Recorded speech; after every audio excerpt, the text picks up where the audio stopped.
15 million pounds of lake trout a year came out of the upper Great Lakes, hauled up by boats from Michigan, Wisconsin, and Ontario, until the nets came up light. By the early 1960s, it was 300,000 pounds, 2% in one working lifetime. But the animal that emptied those lakes has no jaw. It does not chase, and it cannot bite the way you are picturing. One of them kills up to 40 pounds of fish, and it got in through a canal people dug on purpose. What came next has no parallel in North America. The animal is the sea lamprey, and it is older than almost anything else in the water. The Great Lakes Fishery Commission puts it at more than 340 million years largely unchanged through at least 4 mass extinction events. It has no jaw and no scales and no bone anywhere in its body, just a skeleton of cartilage and 7 small gill openings in a row behind the eye. The mouth is a round, sucking disc ringed with horn-shaped teeth, and set in the middle of it is a tongue sharp enough to file through skin. For most of American history, it was somebody else's animal. The first recorded observation of a sea lamprey in the Great Lakes comes from 1835 in Lake Ontario, and for the better part of a century, that is exactly where it stayed. Not because anyone was managing it, because of Niagara Falls. Picture the water going over that ledge between Lake Ontario and Lake Erie. A sea lamprey moving inland has to work its way upstream, and it cannot climb a wall of falling water. So Lake Ontario had them, the other 4 lakes did not, and the falls did the job of a border for about 90 years. Then people went around it. The Welland Canal cuts across the Niagara Peninsula in southern Ontario and lifts ships from the level of Lake Ontario up to the level of Lake Erie, bypassing the falls entirely. Engineers finished the first version of it in 1829, and the whole point was commerce, moving grain and timber and freight into the interior of a young country. NOAA's own write-up on the species puts the irony plainly. The men who built it believed they were opening a route for prosperity, and they never could have known they were providing passage to an Atlantic predator. Improvements to that canal through the late 1800s and early 1900s finished the job. Nobody released a sea lamprey into Lake Erie. Nobody carried one in a bucket. It swam through a door built for cargo ships, and by 1921, it was established in Lake Erie. After that, the spread reads like a schedule. Lake Michigan by 1936, Lake Huron by 1937, Lake Superior by 1938. 17 years to cross from the shallow end of the system to the coldest, deepest, farthest lake on the continent. And it moved that fast because the Great Lakes Basin handed it everything at once. Rocky tributary gravel to spawn on, soft silt beds downstream for the larvae to burrow into, enormous host fish that had never encountered anything like it, no predator with any interest in eating one, and a reproductive rate that makes the arithmetic ugly because a single female sea lamprey can produce as many as 100,000 eggs. It is worth seeing how they set up shop, because it explains why this was so hard to stop later. A spawning sea lamprey uses that same sucking mouth as a tool. It clamps onto stones on the stream bottom and hauls them out of the way, one at a time, until it has built a shallow gravel nest. The eggs go in, the adults die within days, and the hatchlings drift downstream into the soft silt and burrow in. Every gravel-bottomed feeder creek draining into any of these 5 lakes is potentially one of those nurseries, which is a number nobody has ever been able to count. Now picture the attack, because it is almost certainly not what you have in your head. A sea lamprey does not hunt. There is no chase, no ambush, no strike. It finds a fish, usually a big one, and it attaches. The oral disc seals against the flank of a lake, trout, the way a suction cup seals against glass, and the rings of teeth dig in for grip. Then the tongue starts working, rasping through the scales and the skin until the tissue underneath is open. The lamprey secretes an enzyme that keeps the blood from clotting, and it feeds on blood and body fluids for as long as it can stay attached. The Fishery Commission compares it to the way a leech feeds. In the Atlantic, where sea lampreys are native, that is usually survivable. Atlantic fish have been dealing with this animal for a very long time, and both sides have adjusted. A lamprey there is a parasite, and the host generally lives. The Great Lakes had no such history. Lake trout, whitefish, ciscos, burbot, walleye, lake sturgeon, none of them had any evolutionary experience of a blood feeder that size. So in these lakes, the sea lamprey stopped behaving like a parasite and started behaving like a predator. Most fish it attaches to die, either from the attack itself or from an infection in the open wound afterward. The ones that survive lose weight and condition. Over a feeding phase of 12 to 18 months, one sea lamprey kills up to 40 pounds of fish. And this is the point where I want to hear from you, because this channel runs on the water you actually stand in. Which lake, river, or reservoir are you closest to right now, tonight, wherever you are watching this? Drop the state and the name of the water in the comments. If cases like this one are your kind of story, subscribing is how the next one finds you. Because what happened to the upper lakes after the late 1940s is worse than the biology suggests. By then, the population had exploded, and the numbers stopped being about individual fish. That fall from 15 million pounds to 300,000 is the headline figure, and it still undersells what was happening down in the water. At the peak of sea lamprey abundance, up to 85% of the fish that were not killed outright were carrying lamprey attack wounds, which means the survivors were marked animals swimming around with holes in them. Across the whole system, sea lampreys were killing more than 100 million pounds of Great Lakes fish a year. That is 5 times the entire commercial harvest of the upper lakes.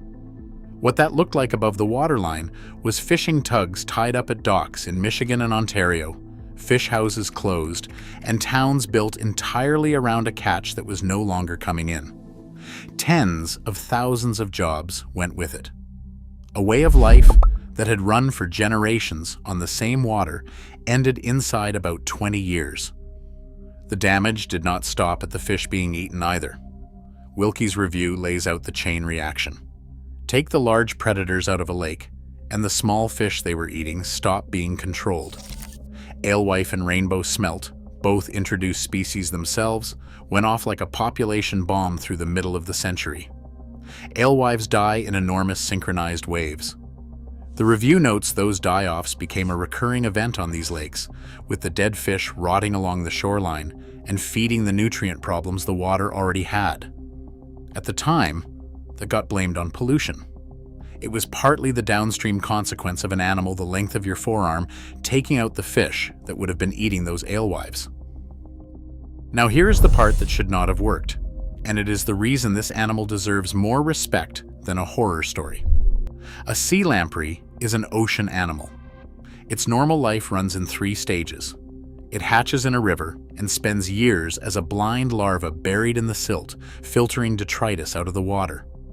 Then it transforms, grows real eyes and that feeding disc, and heads downstream to the sea. The entire blood feeding phase, the part that does the damage, is supposed to happen in saltwater. Only at the end does it come back up a river to spawn and die. In the Great Lakes, there is no sea to go to. The feeding phase has to happen in fresh water, and for a species built around salt water, that is a serious physiological problem. Fresh water floods into the body by osmosis, and sodium and chloride leak steadily out across the gills.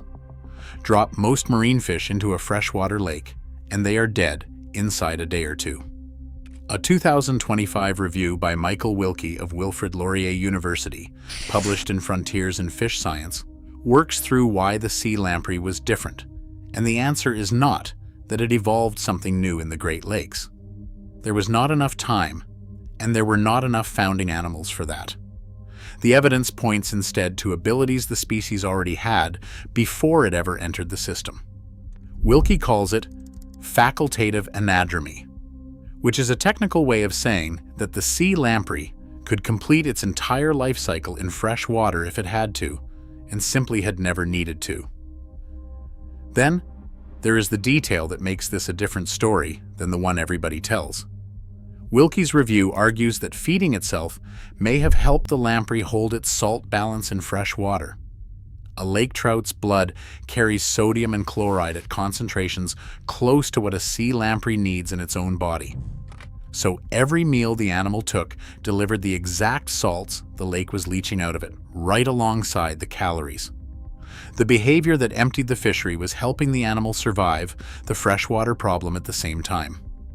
There is one more piece of evidence in that review that puts a chill on it. Wilkie describes work in which landlocked juveniles were taken out of Lake Superior and moved straight into full-strength seawater. They survived at 100%. Nearly 90 years cut off from the ocean, and the Great Lakes population has not lost the machinery for going back. So by the mid-1950s, the two countries were looking at an animal that had defeated a waterfall, crossed 5 lakes, and turned out to be biologically at home in water it was never supposed to tolerate. They had also already lost about 15 years trying to stop it by guessing. Mark Gaydon, the communications director of the Great Lakes Fishery Commission, told the International Joint Commission that fishermen and managers first understood they had a real problem around 1940, when it became clear what was happening to the Huron and Michigan fisheries. Everything they reached for after that failed. They put physical blocks across streams. They rigged crude electrical barriers to shock migrating adults back downstream. They built sieves to strain young lampreys out of the water before they reached the lakes. There was even a serious commercial push to turn the sea lamprey into a food fish, on the theory that the market would do the killing for them. Nobody bought it in either sense. 15 years of that, while the catch kept falling. Which is the context you need for what the two governments did next, because what they did was an admission.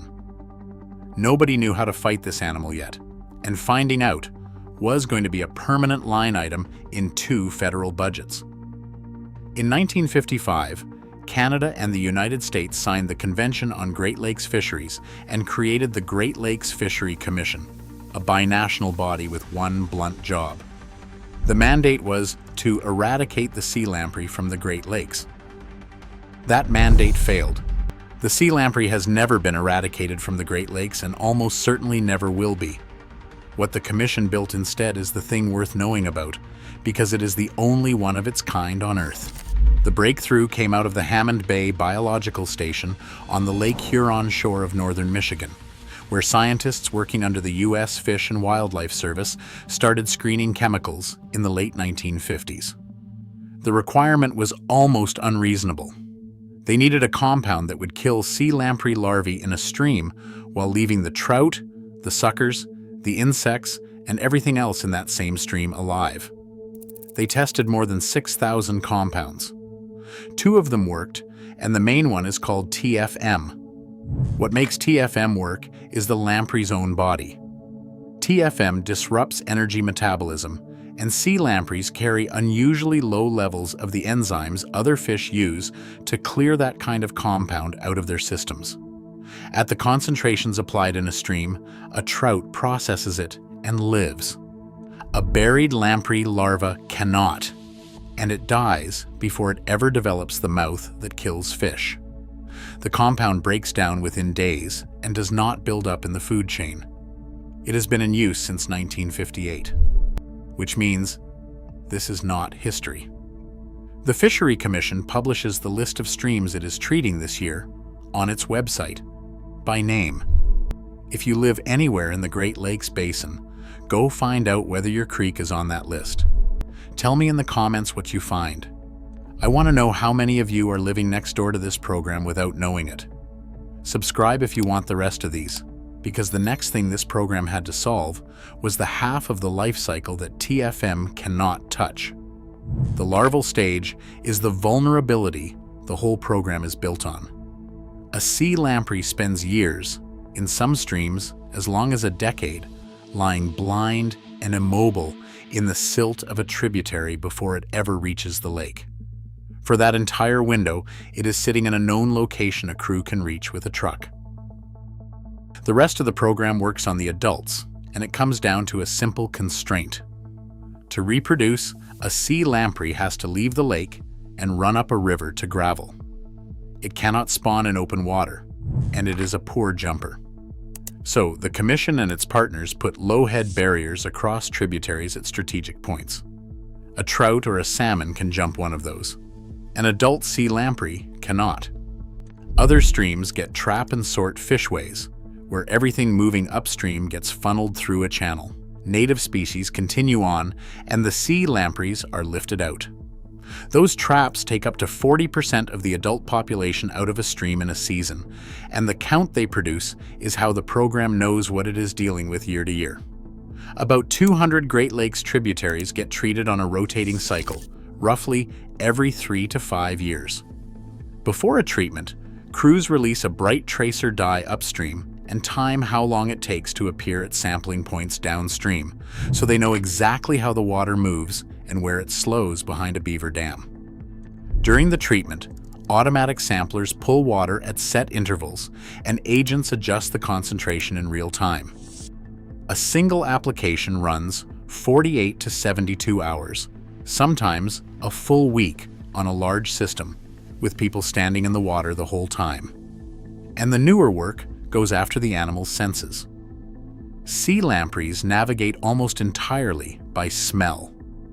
Adults follow the scent of larvae already living in a stream to decide it is worth spawning in, and they follow a pheromone released by males to find a mate. They also react to an alarm cue, the smell of a dead or injured sea lamprey, by turning and running. The Commission has been developing both of those into a push and pull system, luring adults toward traps and toward streams that are cheap to treat, and pushing them away from the good spawning water.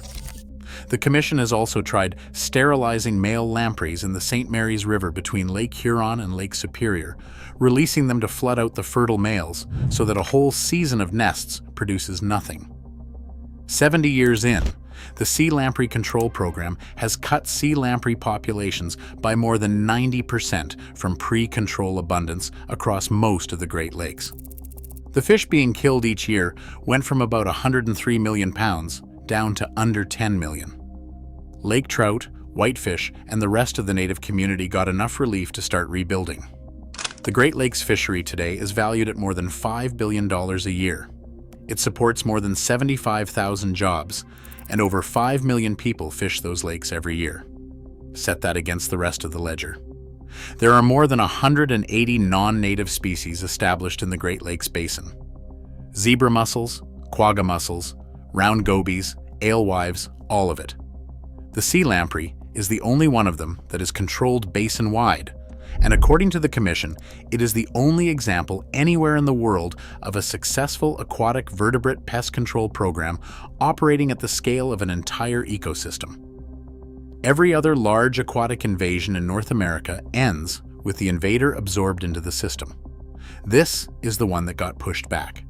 It got pushed back on a permanent payment plan. The suppression is not a victory that stays won.